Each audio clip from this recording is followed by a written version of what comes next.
Ako si Rosel, 22 taong gulang. Working student ako, kaya sanay ako sa puyatan.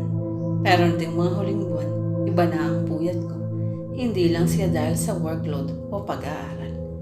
Parang may ibang dahilan kung bakit ako laging gising tuwing hating gabi. At mas malala, nagugutom ako. Alam kong normal lang yan sa mga gabi na nagpupuyat.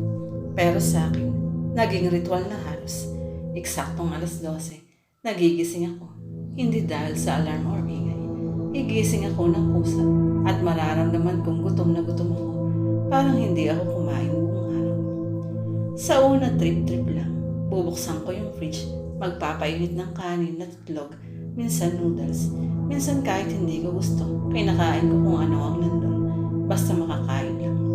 Ang weird kasi, hindi ako busog kahit gaano kadami. Para bang may ibang parte ng katawan ko na kumakain, hindi lang yung sikmura ko. Sinubukan kong palipasin ang gutom minsan.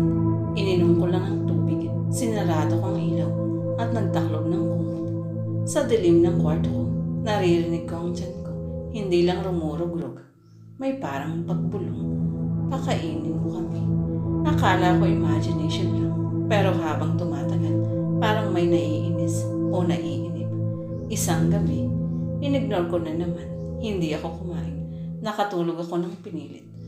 Pero kinabukasan, nagulat ako sa nangyari. Puno ng kagat ang braso ko. Maliit na kagat, pero ang dami. Parang ngipin ng bata, pero hindi pwedeng ipis o daga. Wala naman kaming ganun sa bahay at ang ayos ng lock ng kwarto ko. Kaya kinagabihan, kumain ulit ako. Pero habang subo ako ng subo, parang hindi ko na maalala kung ako pa ba talaga ang kumakain. Para bang may umaalalay sa kamay ko. Minsan pa nga, biglang gumagalaw yung kutsara kahit hindi ko pa hawak. Sinabi ko to sa kaibigan kong si Telma. Sabi niya, baka pinagpapapasokan ako ng gutom ng patay. Yung mga kaluluwang hindi natapos ang gutom sa buhay. Kaya naghahanap ng katawan na pwedeng gamitin para kumain. Parang pang-angkin sa laman. Pinagdasalan niya ako. Binigyan ako ng asin at bawang. Pinapasuot pa ako ng pulang sinulid. Gumana siya for a while. Pero nitong isang gabi, habang kumakain ako ng sinigang, napansin ko, 3 kutsara ang gumagalaw. Isa sa kanan ko, isa sa kaliwa, at isa sa harap ko. Lahat sabay-sabay sumusubo. Tapos may narinig akong sabay-sabay na buntong hininga mula sa dilim ng kusina. Salamat. Masarap ang katawan mo. Hindi na gutom ang nararamdaman ko ngayon. Pagod, laging pagod. Parang araw-araw akong nilalantakan mula sa loob. Kahit anong kain ko, parang ako na ang kinakain. Hindi ko na alam kung ano at kung hanggang kailan ako kakain tuwing hating gabi. Pero ang sigurado, hindi na ako na. Ako si Janice, taga Quezon. Di ko alam kung tama ba ikwento ko to. Kasi hanggang ngayon, kinakabahan pa rin ako tuwing makakarinig ako ng mga kaluskos sa bubong. Pero baka ito na rin yung paraan para gumaan ang loob ko. Kasi alam kong hindi lang basta ibon yun. Nangyari ito last year, around Holy Week. Nakabakasyon ako sa lola ko sa isang liblib na barangay sa Batangas. Doon ako tumatambay tuwing summer para magpahinga sa social media at sa gulo ng syudad. Simple lang ang buhay sa baryo. Tahimik, presko ang hangin, at halos lahat ng kapitbahay kilala ang isa't isa. Isang hapon habang nagpapahangin ako sa likod ng bahay ni na Lola, may napansin akong ibon sa may puno ng bayabas.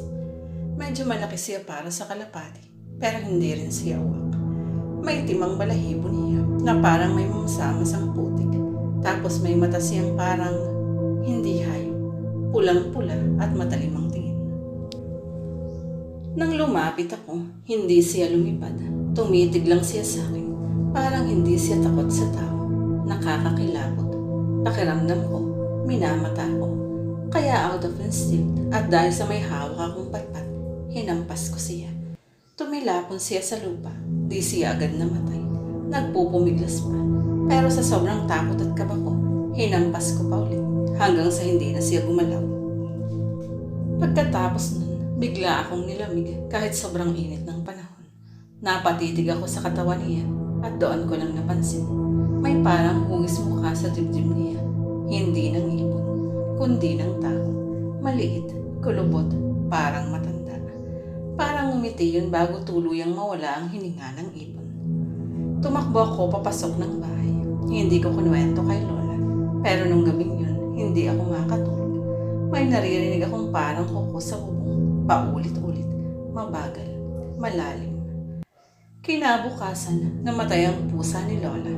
Wala namang sugat, pero nakabuka ka sa gitna ng bakuran. May pulang linya sa mata. Sumunod na gabi, nagising ako sa tunog ng kuko sa kisame. Pagtingin ko sa bintana, may nakita akong anino. Malaki, nakadapa sa bubong. Gumagapang. Nagdasal ako at sa unang pagkakataon, kinausap ko si Lola tungkol sa ibon.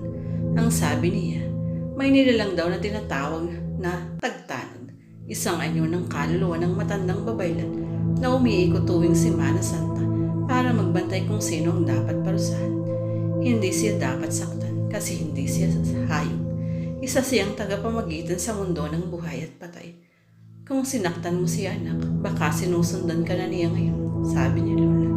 Simula noon, hindi na ako lumalabas. Pag Holy Week, kahit nasa Cavite na ako, minsan pag Biyernes Santo, narinig ko pa rin yung kuko sa bubong. At minsan pag dumadaan ako sa salamin, parang may matang mapula sa gilid ng reflection ko. Baka hindi pa siya tapos sa akin. Baka naghihintay lang siya ng tamang araw.